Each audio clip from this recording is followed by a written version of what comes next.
स्वागत है मेरे प्यारे बच्चों, आप सभी का आज के इस क्लास में। और आज के इस क्लास में हम देखने वाले हैं क्लास 12 का फिजिक्स और चैप्टर 3 नंबर होगा। अगर आप यूपी बोर्ड के हैं या यूपी बोर्ड के विद्यार्थी हैं या बिहार बोर्ड के हैं तो आपके लिए ये आपका जो वीडियो होगा ये बहुत ही ज़्यादा हेल्पफुल होने वाला है। और हम आज के इस वीडियो में देखेंगे वैद्युत विभवांतर के बारे में जानने वाले हैं। वैद्युत विभव जिस चैप्टर का नाम है इलेक्ट्रिक पोटेंशियल, ठीक है।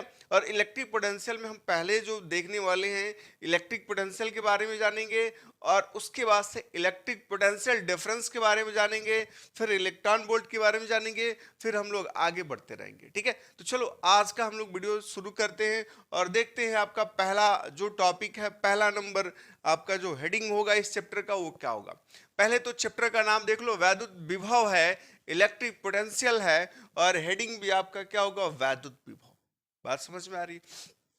चलो, तो अगर कोई आपसे पूछता है कि वैद्युत विभव किसको कहते हो तो क्या डिफिनेशन दे दोगे। चलो, डिफिनेशन से पहले मैं आपको बता दूं कि अगर ये चैप्टर आप पढ़ने जा रहे हो और आपको इसका नोट्स चाहिए तो आप मेरे Telegram channel sigma classes bestie से जुड़ जाओ। वहां पे इसका पीडीएफ फॉर्मेट में फ्री ऑफ कॉस्ट नोट्स मिल जाता है, ठीक है। तो चलो यहां देखो, तो वैद्युत विभव किसको कहते हो, विभव के लिए क्या आवश्यकता होती है। सबसे पहले ये देखोगे, विभव हम तब ज्ञात कर पाएंगे जब हमारा कोई इलेक्ट्रिक फील्ड होगा और इलेक्ट्रिक फील्ड में कहीं से आवेश को लेके आओगे तो उस आवेश पे जो कार्य होगा उस कार्य और उस आवेश के अनुपात को क्या कहते हैं, वैद्युत विभव कहते हैं। सपोज कर लो यहां पे हम ये क्या कर ले रहे हैं, ये मानते हैं कि हमारे पास क्या ये वैद्युत क्षेत्र है, ये आपका क्या है, वैद्युत क्षेत्र है। और ये जो वैद्युत क्षेत्र है और इसमें हम क्या कर रहे हैं, एक धन परीक्षण आवेश को अनंत से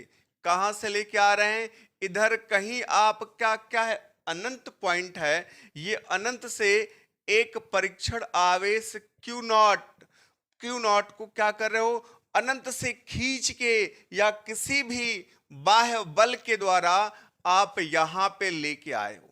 और ये आपका पॉइंट क्या है, वैद्युत क्षेत्र के अंदर स्थित है और ये पॉइंट क्या है, ए है। तो जब आप इस आवेश को, धन परीक्षण आवेश को अनंत से किसी वैद्युत क्षेत्र में लाओगे तो आपको क्या करना पड़ेगा, उस आवेश को लाने में कुछ कार्य करना पड़ेगा। क्यों? क्योंकि आप जानते हो कार्य बराबर क्या होता है, बल गुणे बल की दिशा में विस्थापन। तो आप यहां पे देखोगे कि अगर वैद्युत क्षेत्र है तो पहला क्षेत्र हम लोग पढ़े हैं, वैद्युत क्षेत्र किसको कहते हो, किसी आवेश के चारों ओर का वह क्षेत्र जिसमें कोई अन्य आवेश आकर्षण या प्रतिकर्षण बल का अनुभव करता है, उसी को हम लोग वैद्युत क्षेत्र कहते हैं। तो ये वैद्युत क्षेत्र है, इसका मतलब ये आवेश कहीं है तभी तो वैद्युत क्षेत्र उत्पन्न हुआ है। तो इस वैद्युत क्षेत्र में अगर किसी आवेश को लेके आओगे तो क्या होगा, ये आकर्षित करेगा नहीं तो प्रतिकर्षित करेगा। और जब इस आकर्षण या प्रतिकर्षण के विरुद्ध हम क्या करेंगे जी, उसको खींच के लाएंगे। क्या करेंगे, खींच के लाएंगे। यानी इस धन परीक्षण आवेश को आप खींच रहे हो, अगर ये प्लस आवेश के कारण ये वैद्युत क्षेत्र है तो ये इस पे लगने वाला जो बल होगा वो बाहर की तरफ होगा। कहां होगा, बाहर की तरफ। और इसको हम लोग क्या करेंगे, बल लगा के अंदर की तरफ लेके आएंगे और अंदर लेके जैसे ही आओगे तो विस्थापन होगा, यहां से यहां तक चला आया, अनंत से वैद्युत क्षेत्र के किसी बिंदु तक चला आया तो क्या हुआ, विस्थापन हुआ। तो हमको क्या मिल जाएगा, कार्य। क्लियर। कार्य जब मिल जाएगा तो इस आवेश को यहां तक लाने में किए गए कार्य और इस आवेश की निष्पत्ति को क्या कहते हैं, वैद्युत विभव कहते हैं। तो इसमें वैद्युत क्षेत्र के बिंदु ए तक लाए हो तो वैद्युत विभव का आप किससे इंडिकेट कर सकते हो, VA से इंडिकेट कर सकते हो। और VA बराबर क्या होगा, किया गया कार्य W और अपान में क्या होगा, Q0। क्लियर। वैद्युत विभव को आप V से भी इंडिकेट करते हो तो R, अगर हम पॉइंट की बात ना करें तो आप लिख सकते हो V is equal to W by Q0। V is equal to W by Q0। ये क्या होगा, आपका वैद्युत विभव हो जाएगा। और वैद्युत विभव का जो मात्रक होगा, यहां से देख के पता चल रहा है कि देखो V is equal to W by Q0, ये किसके ऊपर डिपेंड कर रहा है, कार्य के ऊपर एंड W के ऊपर। और कार्य का मात्रक होता है जूल। क्लियर। और बटे में क्या होगा, Q0 है, आवेश है, तो इसका मात्रक होता है कुलाम। तो आपको ये एक चीज यहां से देखने को मिल गया कि वैद्युत विभव का जो मात्रक होता है वो क्या होता है, जूल पर कुलाम होता है। क्लियर। और वैद्युत विभव का जो फॉर्मूला मिला आपको यहां देखने को मिला, V is equal to W upon Q naught. एक बार डिफिनेशन क्लियर कर लो। हम वैद्युत विभव किसको कहते हैं? जब किसी धन परीक्षण आवेश को अनंत से किसी वैद्युत क्षेत्र में लाते हैं तो आवेश को लाने में किए गए कार्य और उस धन परीक्षण आवेश के अनुपात, जिसको निष्पत्ति भी कहते हो, अनुपात को क्या कहते हो? वैद्युत विभव कहते हैं, जिसको भी से इंडिकेट करते हैं। और वैद्युत विभव जो होती है एक अदिश राशि होती है। कौन सी राशि? अदिश राशि। यानी आप याद रखना कि अदिश किसको कहते हो? जहां पे क्या होता है, जिसमें सिर्फ परिमाण की आवश्यकता होती है, दिशा की आवश्यकता नहीं होती है, यानी वैद्युत विभव का कोई दिशा नहीं होता है। बात समझ में आई? तो इसको हम लोग वैद्युत विभव कहेंगे, ठीक है। और वैद्युत विभव के बाद आप देखोगे वैद्युत विभवांतर। वैद्युत विभवांतर के लिए क्या देखेंगे कि अभी बोला गया है कि जब अनंत से आप लेके आ रहे थे और वैद्युत क्षेत्र के किसी एक बिंदु तक लेके आए तो जो कार्य किया गया उस कार्य और आवेश के निष्पत्ति को वैद्युत विभव बोले हो। लेकिन जब यही दोनों पॉइंट ये क्या हो कि जब हम बात करिए वैद्युत क्षेत्र हो और वैद्युत क्षेत्र के अंदर ही दोनों पॉइंट्स हो, मान लेते हैं वैद्युत क्षेत्र के अंदर हमारे दो पॉइंट्स हैं, एक पॉइंट क्या है? बी है और दूसरा क्या है? ए है। अब यहां से क्या कर रहे हो और हमारा धन परीक्षण आवेश यहां पे कहीं स्थित है। अब हम क्या करेंगे? वैद्युत क्षेत्र के अंदर है, वैद्युत क्षेत्र के अंदर क्या करोगे? किसी धन परीक्षण आवेश को एक बिंदु से दूसरे बिंदु तक, एक बिंदु से दूसरे बिंदु तक हम इस धन परीक्षण आवेश को अब क्या कर रहे हैं? बिंदु बी पे पहले था और बिंदु बी भी क्या है? वैद्युत क्षेत्र के अंदर है। अब यहां से क्या करोगे? लेके आ रहे हो बिंदु ए तक। जब लेके आओगे तो यहां पे क्या होगा? कुछ कार्य करना पड़ेगा। तो उसी कार्य और उस आवेश के निष्पत्ति को वैद्युत विभवांतर भी कहते हैं। तो देखो यहां का अगर विभव क्या है? आपका VB है और यहां का विभव क्या है? VA है। तो वैद्युत विभवांतर यानी दो विभवों के बीच के अंतर को क्या कहते हो? वैद्युत विभवांतर कहते हो। तो क्या होगा? आप इसमें थोड़ा सा ध्यान देना, कहां से लेके आ रहे हो? B से A तक ला रहे हो। तो जहां पर ला रहे हो उस पॉइंट को पहले लिखते हैं, तो लिखोगे VA minus VB is equal to W upon Q naught. बात समझ में आ रही है कि अगर B से A तक लाए हो तो लिखोगे VA माइनस VB। लेकिन जब आप क्या करोगे? इधर से लेके जा रहे होते, ध्यान से देख लो कि अगर B से A तक लेके गए होते तब आपका जो विभवांतर होता वो होता VB minus VA is equal to W by Q naught. बात समझ में आ रही है? चलो, तो वैद्युत विभव का मात्रक आप देख चुके हो, लेकिन विभवांतर का मात्रक क्या हो जाएगा? ये भी क्या है? देख रहे हो कि W बाई क्यू नॉट है, तो इसका मात्रक भी क्या होगा?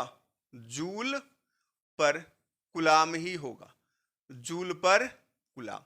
बात समझ में आ रही है? अगर यहां तक सब कुछ समझ में आ गया हो तो फिर आगे बढ़ते हैं। जूल पर कुलाम ही होगा, क्लियर। चलो, तो वैद्युत विभव और विभवांतर देख लिए।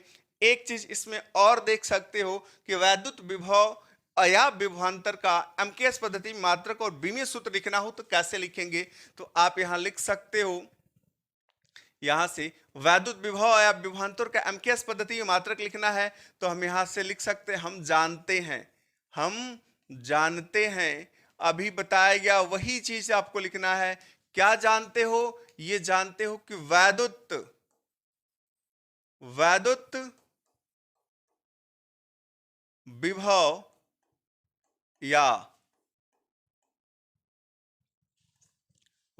विभव या विभवांतर का मात्रक क्या लिखे हो? अभी बताया गया है कि यह होता है जूल पर कुलाम। वैद्युत विभव या विभवांतर का मात्रक होता है जूल पर कुलाम होता है। अब यहां ध्यान से थोड़ा देखना कि जूल यानी W बराबर होता क्या है? F इंटू यस होता है। तो आप जूल, W का मतलब जूल, जूल बराबर क्या लिखोगे? ये तो F है तो बल का मात्रक क्या होता है? न्यूटन। और यस क्या होगा? Metre, clear. वैसे ही कुलाम है तो आप जानते हो Q बराबर होता है IT, तो आप लिखोगे कुलाम बराबर एम्पियर। क्या लिखोगे? Ampere second, clear. Ampere second. तो इसी चीज को आप थोड़ा सा लिख सकते हो, आप जूल को लिखोगे न्यूटन मीटर, क्या लिखोगे न्यूटन मीटर, बट कूलाम को क्या लिखोगे एम्पियर सेकंड। तो आप ए भी लिख सकते हो या लिखोगे एम्पियर सेकंड। क्लियर। अब न्यूटन को भी तोड़ा जाए, आप जानते हो कि F बराबर होता है यम इंटू ए, F बराबर क्या होता है यम इंटू ए। तो आप यहां से लिख सकते हो न्यूटन, न्यूटन बराबर यम है तो क्या लिखोगे किग्रा, क्या लिखोगे किग्रा। और ए है तो त्वरण, तो त्वरण का मात्रक होता है मीटर पर सेकंड स्क्वायर, तो मीटर पर सेकंड स्क्वायर, तो सेकंड ऊपर जाके बनाएगा -2 बनाएगा। क्लियर। तो आप यहां से न्यूटन के स्थान पर लिख सकते हो, ध्यान से देखना क्या लिखोगे किग्रा। क्लियर। और यहां पे क्या होगा मीटर, और फिर मिलेगा आपको सेकंड का पावर -2, लेकिन पहले से क्या था मीटर था हमारे पास। और बटे में क्या लिखोगे एम्पियर, क्या है एम्पियर सेकंड। बात समझ में आ रही है। अब यहां से देखो ये आप क्या करोगे अब किग्रा। क्लियर। ये किग्रा तो रहेगा, मीटर का मीटर में गुणा करोगे तो ये होगा मीटर स्क्वायर, और यहां पे सेकंड का पावर -2 है, और यहां से नीचे से जाएगा तो ये बना लेगा सेकंड का पावर -3, और यहां से एम्पियर भी है तो ये बनाएगा एम्पियर, एम्पियर का पावर -1। क्लियर। तो देखो वैद्युत विभव या वैद्युत विभवांतर का एमकेएस पद्धति का मात्रक है। क्लियर। अब कोई दिक्कत तो नहीं। अगर आपको यहां पे क्या लिखना है, अब लिखोगे बीमीय सूत्र, इसी का बीमीय सूत्र क्या हो जाएगा, देखो तो बीमीय सूत्र की बात करें तो बीमीय सूत्र क्या हो जाएगा, आप बीमीय सूत्र कभी भी लिखते हो तो बड़े ब्रैकेट में लिखते हो, और बड़े ब्रैकेट के अंदर क्या करोगे, देखोगे ये किग्रा किसका मात्रक है, तो यह द्रव्यमान का मात्रक, और द्रव्यमान को इंग्लिश में क्या कहते हो मास, तो मास का पहला अक्षर क्या है यम। क्लियर। तो कैपिटल लेटर लिखेंगे, ठीक है। और ये मीटर, तो मीटर किसका मात्रक है लंबाई का, और लंबाई को इंग्लिश में क्या कहते हो लेंथ, तो लेंथ के लिए क्या लगाओगे यल, इसका पावर क्या है 2। क्लियर। सेकंड किसका मात्रक है समय का, समय को इंग्लिश में कहते हैं टाइम, तो टी का पावर -3 होगा, और एम्पियर के लिए क्या लगाते हो ए, तो ए का पावर -1। बात समझ में आ रही है। चलो तो ये वैद्युत विभव या विभवांतर का एमकेएस पद्धति का मात्रक है, किसका एमकेएस पद्धति का, और इसको किसका मात्रक कहते हैं साई, और एसआई को ही तो एमकेएस कहते हैं, यानी दोनों एक दूसरे के क्या है बराबर है। बात समझ में आ रही है। चलो यहां तक किसी को कोई डाउट है, आगे बढ़ते हैं।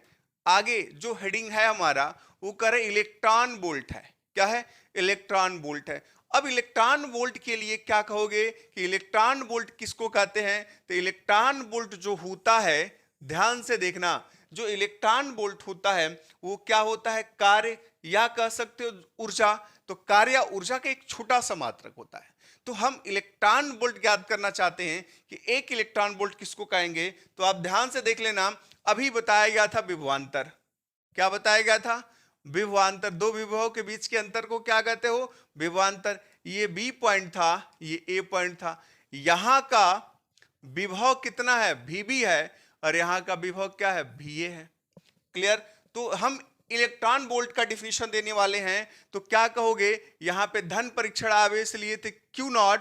अब मान लो इलेक्ट्रॉन वोल्ट की बात कर रहे हैं, तो इलेक्ट्रॉन वोल्ट का डिफिनेशन क्या दे सकते हो कि किसी वैद्युत क्षेत्र में क्या करोगे, किसी इलेक्ट्रॉन को एक बिंदु से दूसरे बिंदु तक ले जाने पर, ठीक है, तो एक बिंदु से दूसरे बिंदु तक ले जाने में किया गया जो कार्य होता है उसी को कहते हैं एक इलेक्ट्रॉन वोल्ट। लेकिन इन दोनों बिंदु के बीच का जो विभवांतर होना चाहिए, कितना होना चाहिए, 1 वोल्ट होना चाहिए। यानी कि अब इसको लेके जा रहे हो यहां तक, ये आप यहां तक लेके चले आए, तो जो किया गया कार्य होगा उसी को हम लोग क्या कहते हैं, एक इलेक्ट्रॉन वोल्ट कहते हैं।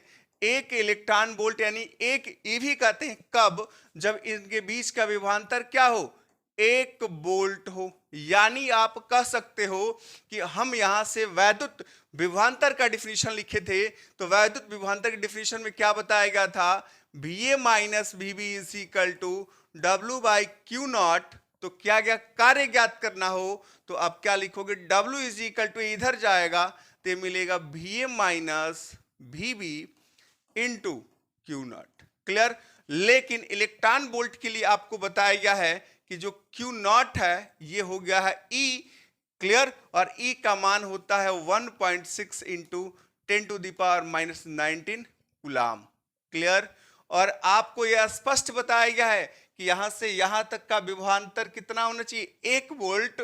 अर्थात आप लिखोगे VA minus VB is equal to क्या हो, 1 वोल्ट हो जाए। कितना हो, 1 वोल्ट। तो W का जो मान होगा 1 इलेक्ट्रॉन वोल्ट हो जाएगा। कितना हो जाएगा, 1 इलेक्ट्रॉन वोल्ट। यहां तक कोई डाउट है क्या? चलो थोड़ा सा इसको ऊपर कर लेते हैं, देख लेना, ध्यान से देखो।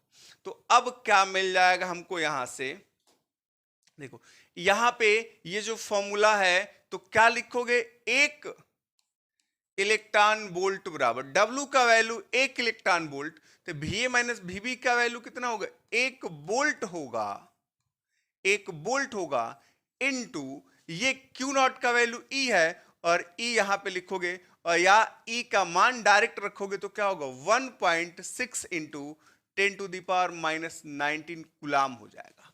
बात समझ में आ रही है? तो वोल्ट इंटू कूलाम को क्या कहते हो, जूल कहते हो। तो 1 इलेक्ट्रॉन वोल्ट बराबर इसका इसमें गुणा करोगे तो मिलेगा 1.6 इंटू 10⁻⁻19 जूल मिला।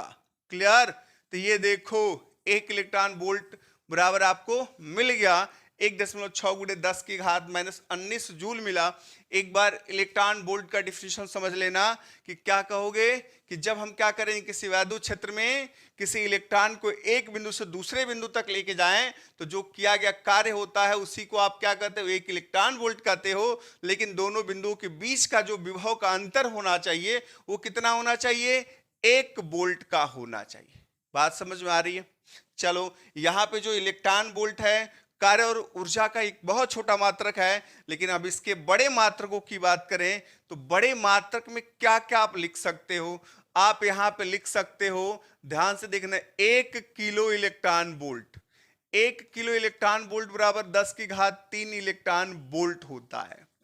अब उसके बाद 1 मिलियन इलेक्ट्रॉन वोल्ट लिख सकते हो, यह होता है 10 की घात 6 इलेक्ट्रॉन वोल्ट। ठीक है। अब उसके बाद 1 बिलियन इलेक्ट्रॉन वोल्ट लिख सकते हो, BeV, तो ये होगा 10 की घात 9 इलेक्ट्रॉन वोल्ट। और आप लिख सकते 1 ट्रिलियन इलेक्ट्रॉन वोल्ट, TeV, ये होगा 10 की घात 12 इलेक्ट्रॉन वोल्ट। बात समझ में आ रही है? लेकिन ये जो किलो इलेक्ट्रॉन वोल्ट को जो आप इलेक्ट्रॉन वोल्ट में लिखे हो, अगर इसको जूल में लिखना हो तो क्या करोगे, आपको बताया गया है 1 इलेक्ट्रॉन वोल्ट बराबर 1.6 इंटू 10⁻⁻19 जूल होता है। तो इससे आप ज्ञात कर सकते हो 1 किलो इलेक्ट्रॉन वोल्ट बराबर 10 की घात 3 इलेक्ट्रॉन वोल्ट, और 1 इलेक्ट्रॉन वोल्ट को इतना कहते हो जूल में, यानी आप इसी चीज को लिख सकते हो 10⁻³ इंटू 1.6 इंटू 10⁻⁻19। अब ये क्या मिलेगा, जूल। और जब बेस बराबर होता है तो घात आपस में जुड़ जाते हैं, तो ये आपको दे देगा 1.6 इंटू 10⁻⁻19 प्लस 3 -16 जूल। बात समझ में आई? अब देखोगे इसी चीज में 10 की घात 6 का गुणा कराओगे तो ये दे देगा 1.6 इंटू 10⁻⁻19, और ये क्या होगा, +6, यानी मिलेगा 1.6 इंटू 10⁻, कितना, ये -13 जूल। ठीक है। अब 1 बिलियन इलेक्ट्रॉन वोल्ट को जूल में कन्वर्ट करोगे तो ये मिलेगा 1.6 इंटू, अब देखो 9 घट जाएगा तो 10 की घात क्या होगा, -10 जूल हो जाएगा। क्लियर। और लास्ट में आपका बचा ट्रिलियन इलेक्ट्रॉन वोल्ट, तो आप लिखोगे 1.6 इंटू 10⁻, कितना, ये देखो 12 घटेगा तो -19 प्लस 12 कितना होगा, ये हो जाएगा -7। क्या हो जाएगा, -7, ये मिलेगा आपको जूल। बात समझ में आ रही है? बोलो, अगर यहां तक कोई डाउट हो तो पूछ सकते हो। किसी को कोई संदेह है क्या यहाँ तक? देखो, ये बहुत ही आसान आपका चैप्टर होने वाला है और मैं बहुत ही आसान तरीके से आपको ये समझाने वाला हूँ। तो आप इस चीज को देखो, पहले से पहला हेडिंग आपको बताया गया, फिर दूसरा, फिर तीसरा, क्रम से बताया जाएगा और इसमें जो भी आपके आंकिक प्रश्न बनने वाले हैं सारे के सारे आंकिक प्रश्न भी बताए जाएंगे। ठीक है, तो चलो आप इसको पहले तैयार करो, फिर अगले वीडियो में मैं इसके आगे का जो टॉपिक होगा उसको मैं बता दूंगा आपको। ठीक है, चलो अब थोड़ा सा शेयर भी तो क्या करो, अपने मित्रों के पास भेजो, पता चले उनको भी कि यहाँ पे सिग्मा क्लासेस व्यस्टी पे आपको क्लास 12 का फिजिक्स और मैथ दोनों मिलने वाला है। ठीक है।